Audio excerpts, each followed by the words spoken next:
I know you've been in class before and you see that random black guy just brushing his hair. You're probably wondering, why is he brushing his hair? He doesn't have any hair. Well, I'm letting you guys know today why he is brushing his hair. It's this thing you can get, and it's called waves. If you don't know what waves look like, I'll bring the laptop, and these are what waves look like. You get a nice wavy, I guess you can get 360s, which all come in a circle, but basically it just makes your hair look nice. So those are what waves look like if you weren't familiar, and I'm gonna let you know how you get waves.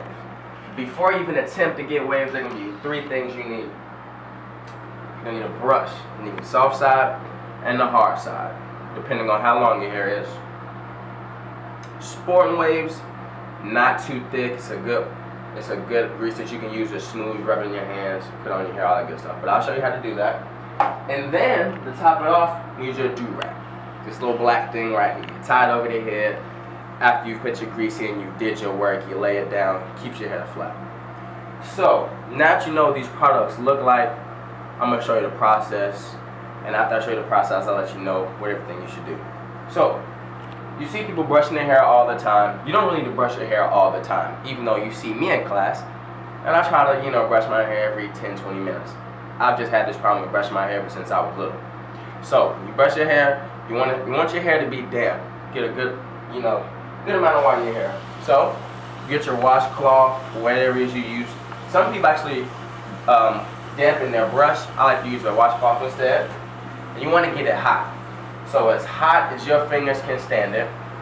Because that way, the hotter it is, the stronger it is, and it'll lay your hair down.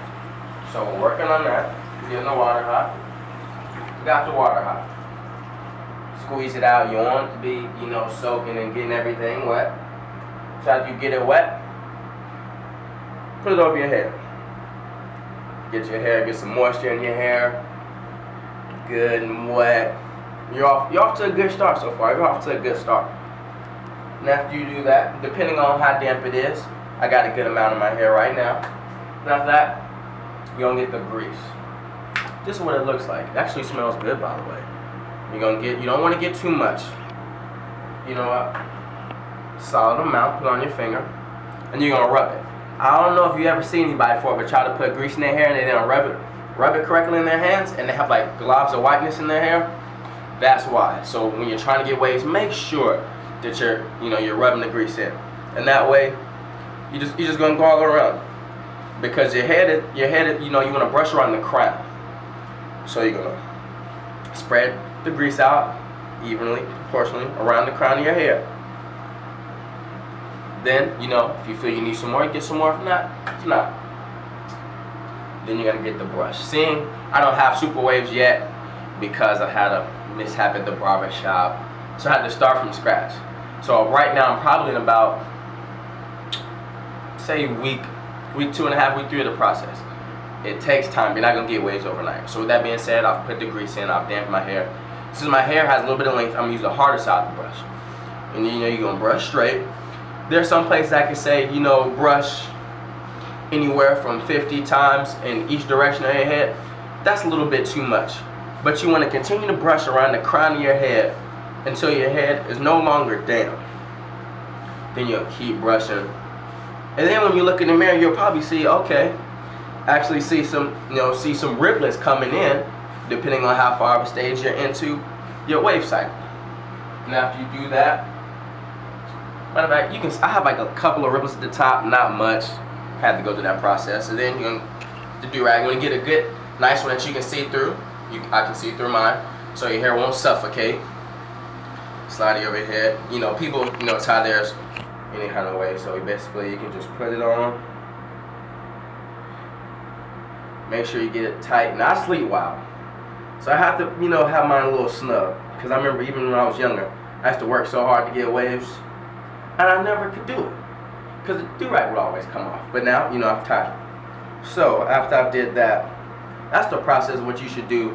I do this in the morning and before I go to sleep at night. There's no need to put too much grease in your hair, because you sweat, your hair gets itchy, and it's just gonna be too much going on. You don't want all that. You don't want to be in public scratching your head, looking like a wild man. We don't want that to happen.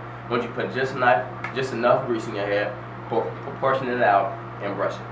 And with that being said, if you do this twice a day in the morning and before you go to sleep, for about, depending on how fast your hair grows, because if you want to get really deep waves, you have to woof. And woofing is a stage of getting your hair thick, and the thicker your hair is, and the more you brush and the more you continue, that the deeper the wave pattern will get. So right now I'm probably in week 2, so I'm probably going to try to woof to about week 6. And you don't want to get a haircut. You want to keep brushing and wearing your do-rag so you can keep your hair as flat as possible. Now, if your hairline, starts curling up, the hair on your hairline starts curling up, or you just can't maintain it, that's when you're supposed to cut it.